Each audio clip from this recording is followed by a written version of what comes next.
What's good? It's your boy Trouble T Roy. Hit, don't get hit boxing talk, and I'm back with another one. And it goes. So we just had last weekend Oshaquie Foster versus Raymond Ford.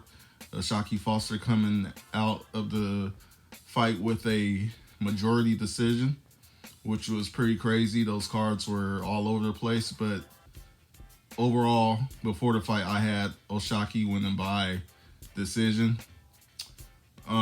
So that went exactly the way I figured. I didn't see a majority. I saw a unanimous decision myself, but that's neither here or there, I guess, when it comes to the judges.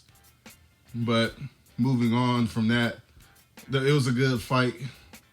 Oshaquie, he controlled the majority of the fight, in my opinion. Controlled the ring.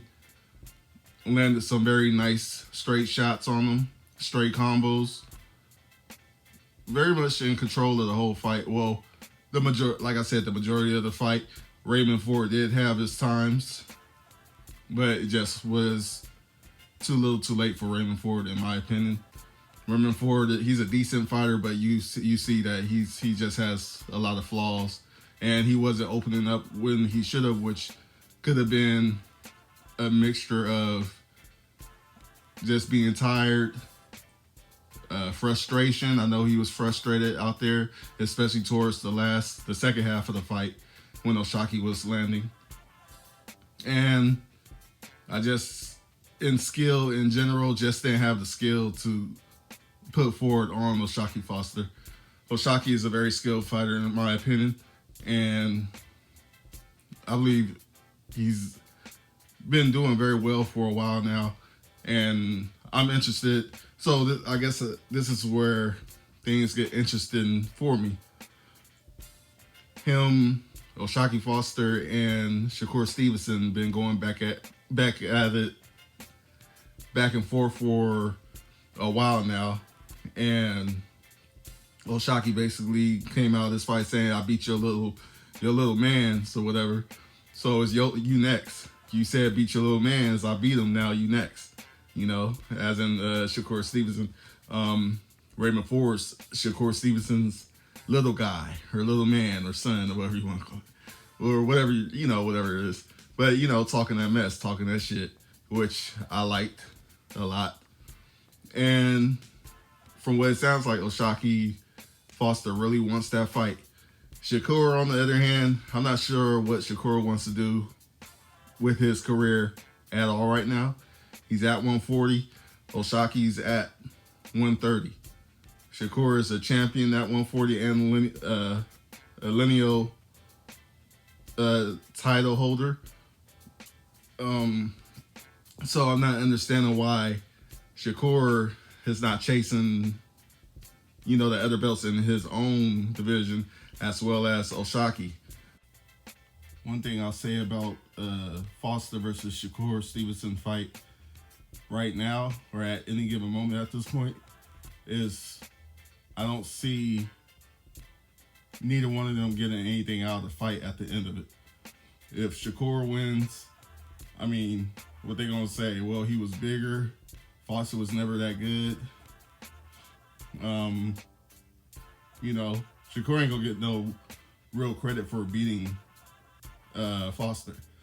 Foster will get more credit for beating Shakur than vice versa, to be honest. But I don't even think it would be that much. I mean, there would be no belt on the line unless Foster was actually to go up to 140, which doesn't sound like a good idea, in my opinion. It reminds me of Rigondeaux versus Loma.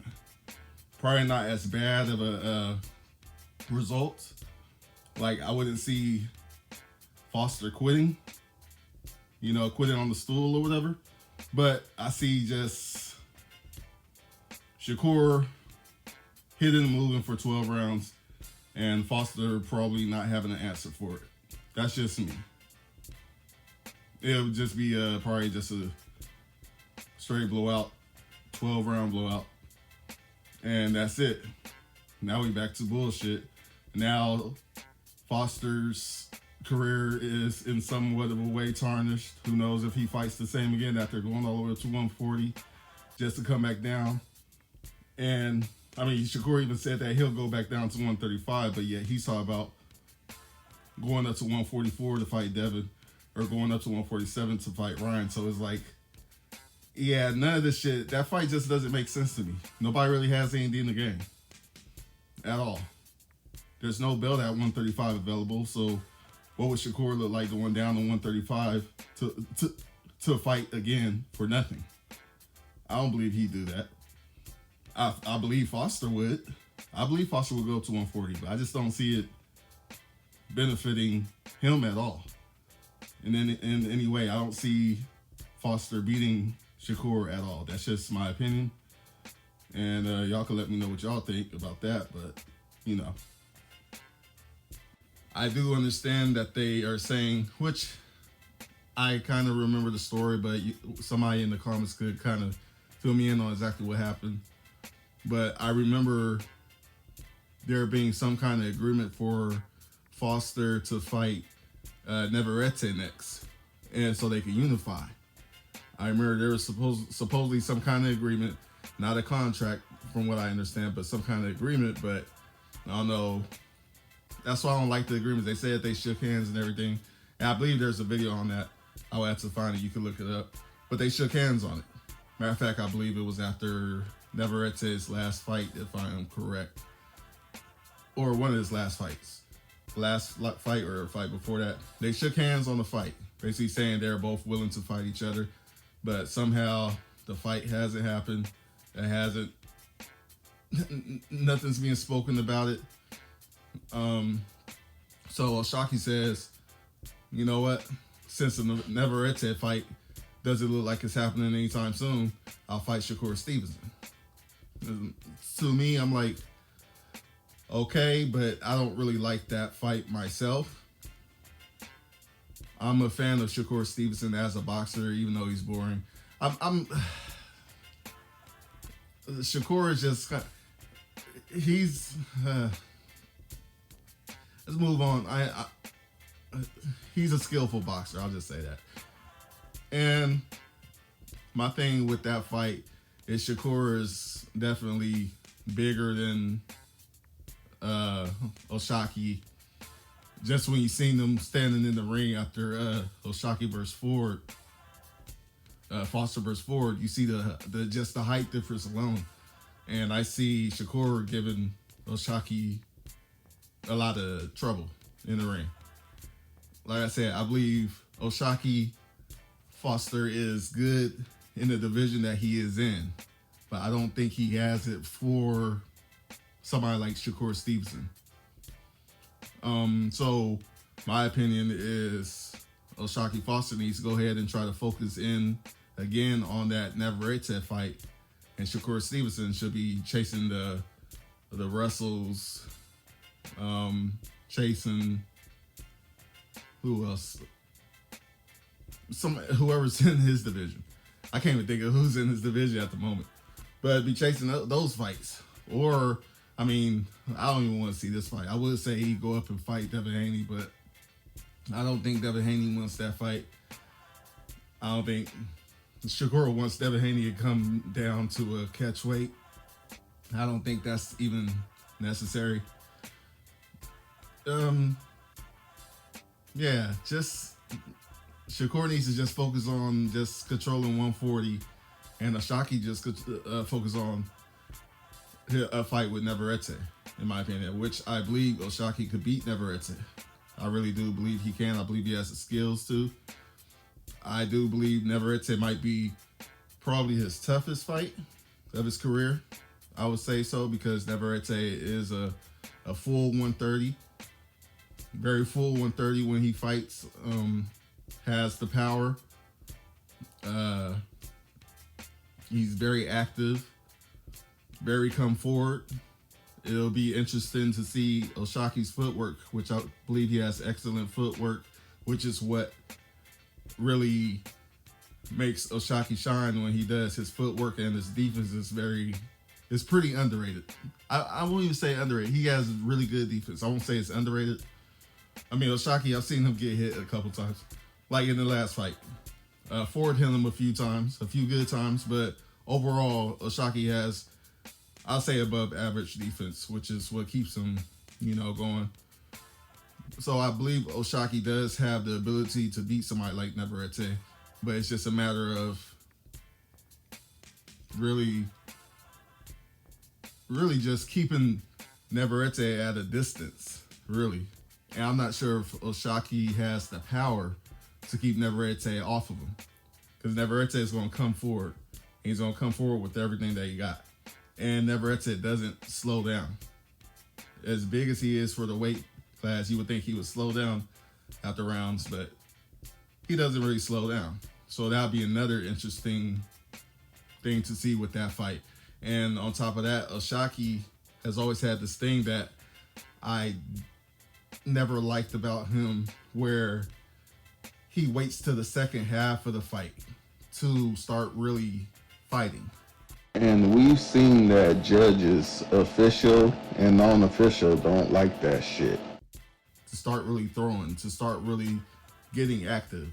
So it's almost like he's letting rounds kind of slip by at times. And I'm not saying this is almost every fight that I watch, he gets better as the fight goes on. But I'm always sitting there watching him like, he could have done this earlier in the fight and possibly had took his opponent out soon, rather than that went the distance. But that's just the way he is. I think he just lets his, what they call it, he lets he's building the data in his brain, like they like to say, or whatever. And that's one thing, like I said, I've never liked that about him, but it seems to work for him for the most part. It seems to work. So, but that's not a way I would like to see him against somebody like Navarrete. I want to see him trying to gain data in round 1 through 8, then start really fighting and trying to land and be active in 9 to 12. Because I don't think that's a safe fight right there. So I think footwork will be probably the biggest, probably the biggest pro in the fight against Navarrete for Oshaquie Foster. I think that would be the biggest thing for him, footwork. Keep Navarrete moving. Don't let Navarrete get you against the ropes or in the corner. Please don't do that. Don't do that, because once Navarrete has you, especially in the corner, you probably ain't going nowhere for any time soon. It's gonna be a long few seconds if you do manage to get out of it. But Navarrete does have the chance to also win as well. I would give it a 60-40, maybe. Yeah, probably a 60-40 chance for Oshaquie Foster. I'm only saying this just looking at it right now. We don't even know if the fight's happening. So that's just something we just gotta wait for and see. But yes, I would pick Oshaquie to beat Navarrete. And yeah, as far as Shakur needs to just focus on whatever is in front of him. Talk less, fight more. And like I said, always been a fan of Shakur as a boxer. Most of the time he is boring. But hey, a good boxer is a good boxer. I'm not gonna take that away from him. So that just is what that is. But yeah, I'm keeping this one short. That's how I feel about this. Congratulations to Oshaquie Foster. I want to see him unify at 130. That's what I want to see. That's what I do want to see. Hopefully that we get that. And because there'll be a lot more opportunities, people coming up in weight. from 128 up to 130, and this his career is looking pretty good already. So I just hope he continues at where he's at. Forget Shakur, because Shakur don't even know what he want to do right now. He rather bump his gums on Twitter or type a lot really fast just to say nothing right now. So it is what it is with that. Anyways, it's your boy Trouble T Roy. Like, comment, share, subscribe, and all that good shit. Trouble T Roy, hit, don't get hit, box to talk. And it goes. Peace.